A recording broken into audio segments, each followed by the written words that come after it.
কেতিয়াও নিজৰ শক্তিক লৈ অহংকাৰ নকৰিবা। যেতিয়া এটা শিল পানীত পৰি যায়, নিজৰ ওজনৰ কাৰণে পানীত ডুবি যায়। ভুল দেখি আঁতৰি যোৱাজন কেতিয়াও আপোন নহয়। ভুলবোৰ আঙুলিয়াই দি লগত থকাজনহে আপোন। সময়ৰ গুৰুত্ব কাৰোবাৰ পৰাই জোৰ কৰি নল'ব। যিজনৰ জীৱনত তোমাৰ গুৰুত্ব আছে, তেওঁ তোমাক এই দুইটা বস্তু হৃদয়ৰ পৰাই সন্মানেৰে দিব। আমাৰ জীৱনটো মাত্ৰ দুদিনীয়া, গতিকে দুদিনীয়া জীৱনত ইমান ৰাগ অভিমান কিহৰ? কোনোবাই ভুল কৰিলেই ক্ষমা কৰি দিবা।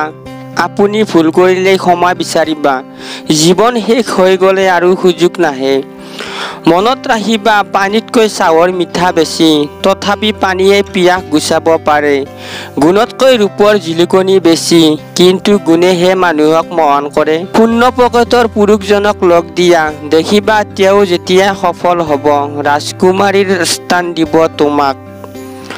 অতি সোনকালে পোৱা বস্তু বেছি দিনলৈ নাথাকে, আৰু যিটো বস্তু বেছি দিনলৈ থাকে, সেইটো বস্তু সোনকালে পোৱা নাযায়।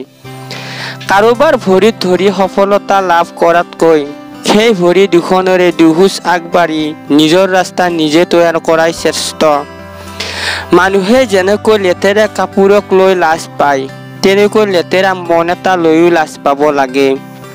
কলমটো যিমানে দামী নহওক কিয়, যদি তাত চিয়াহী নাথাকে, সি মূল্যহীন।